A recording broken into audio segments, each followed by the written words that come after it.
Assalamualaikum warahmatullahi wabarakatuh. Perkenalkan, nama saya Siska Marda Putri, NIM 1916040091, mahasiswa akuntansi Syariah Aceh. Pada video kali ini, saya akan menjelaskan kembali tentang materi pertemuan ke-7 kewirausahaan yang telah dijelaskan sebelumnya oleh Bapak Riyandi. Adapun judul materinya yaitu bisnis modal kanvas. Yang pertama, pengertian. Bisnis modal kanvas adalah suatu strategi manajemen yang digunakan untuk merancang perencanaan bisnis perusahaan berdasarkan proposisi nilai perusahaan, produk, infrastruktur, pelanggan, dan keuangan.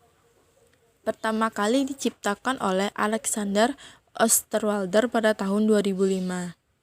Bisnis modal ini menjadi salah satu strategi manajemen yang populer di kalangan bisnis dan sering dipelajari di universitas. Kepopuleran tersebut dikarenakan tampilan bisnis modal kanvas atau BMC yang sederhana dan mudah dipahami. Bisnis modal kanvas terdiri dari 9 blok yang dapat diisi sesuai masing-masing poin penting dalam suatu perencanaan bisnis perusahaan. Adapun 9 blok itu yaitu: yang pertama, value proposition. Value proposition merupakan nilai yang diposisikan perusahaan untuk calon customer. Nilai tersebut mencakup produk atau jasa serta bagaimana perusahaan ingin dilihat oleh calon customer. Yang kedua, customer segments.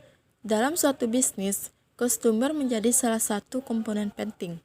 Dari customer, suatu perusahaan akan mendapatkan income. Perusahaan dapat mengisi blok ini dengan segmen customer seperti apa yang mereka incar, sesuai dengan value proposition. Yang ketiga, channels.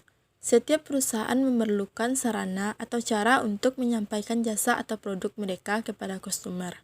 Channels merupakan sarana atau cara untuk menyampaikan jasa atau produk kepada customer sesuai segmen yang ditentukan sebelumnya. Yang keempat, customer relationship. Di dalam lingkungan ini, yang dinilai adalah bagaimana menjalin hubungan dengan pelanggan. Agar customer tidak mudah berpaling ke bisnis lain, maka sangat penting untuk menjalin hubungan yang baik dengan customer. Selain itu, diperlukan juga pengawasan yang ketat dan intensif dalam customer relationship. Yang kelima, key activities.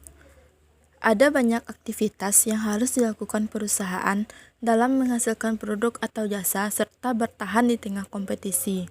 Perusahaan dapat mengisi berbagai macam kegiatan yang akan mereka lakukan untuk menghasilkan produk dan jasa dalam blok key activities. Key activities juga menentukan bagaimana kegiatan utama yang harus diberi perhatian lebih oleh perusahaan. Yang keenam, key resource. Sumber daya merupakan kunci mewujudkan value proposition melalui key activities yang akan dijalankan.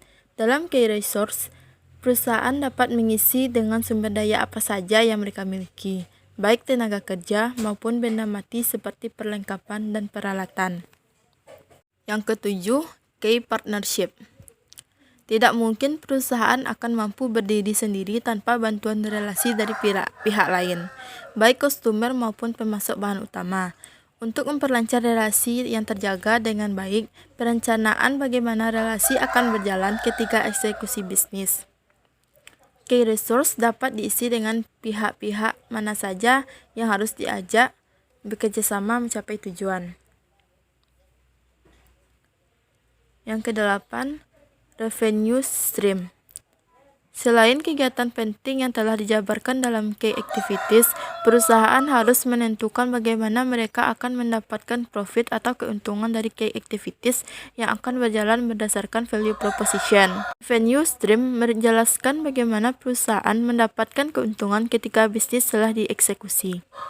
Yang kesembilan, cost structure. Tidak hanya mendapatkan keuntungan, perusahaan harus mengeluarkan sejumlah biaya untuk menjalankan bisnis dan mendapatkan keuntungan. Cost structure meliputi jenis biaya yang sekiranya akan dikeluarkan ketika bisnis telah berjalan. Contoh biaya tersebut antara lain biaya sewa tempat, internet, listrik, dan sebagainya. Dengan pengelolaan pengeluaran yang akurat, bisnis akan lebih efisien dan terhindar dari risiko keuangan. Selanjutnya, tujuan BMC. Pembuatan bisnis model ini bertujuan untuk perusahaan merancang perencanaan proses bisnis dan menetapkan serta memvalidasi poin penting dalam bisnis, seperti sumber daya, aktivitas, hubungan yang akan dijalin dengan pihak terkait, pendapatan, hingga pengeluaran yang harus dikeluarkan. Lalu, manfaat BMC. Yang pertama, mempersingkat penulisan perencanaan bisnis. Dengan metode konvensional, pelaku usaha akan diharuskan menulis panjang lebar mengenai perencanaan bisnis yang akan dibuat. Sementara dengan bisnis model ini, perusahaan hanya perlu isi poin-poin perencanaan bisnis sesuai blok yang ditetapkan tanpa perlu menulis panjang lebar. Penentuan poin penting pun semakin terarah dengan blok yang telah disediakan.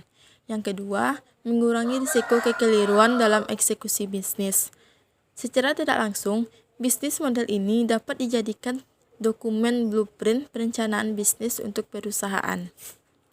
Ketika pelaku bisnis melakukan eksekusi bisnis, mereka dapat menjalankan bisnis model kanvas akan menjadi panduan perusahaan untuk menjalankan eksekusi bisnis berdasarkan poin yang telah dirancang sebelumnya. Dengan demikian, perusahaan pun dapat mengurangi risiko kekeliruan dalam eksekusi bisnis. Yang ketiga, mengurangi risiko kekeliruan dalam eksekusi bisnis. Secara tidak langsung, selanjutnya contoh BMC. Untuk semakin memahami bagaimana bisnis model ini bekerja, berikut contoh template bisnis model kanvas yang dapat dipelajari untuk perencanaan bisnis. Dapat dilihat melalui tabel di bawah. Bisnis model kanvas menyajikan visual yang simpel, namun mampu membuat banyak detail penting. Pelaku usaha pun dapat mengisi poin atau elemen penting sesuai blok-blok yang telah disediakan. Baiklah, mungkin hanya itu yang dapat saya jelaskan pada kesempatan kali ini. Assalamualaikum warahmatullahi wabarakatuh.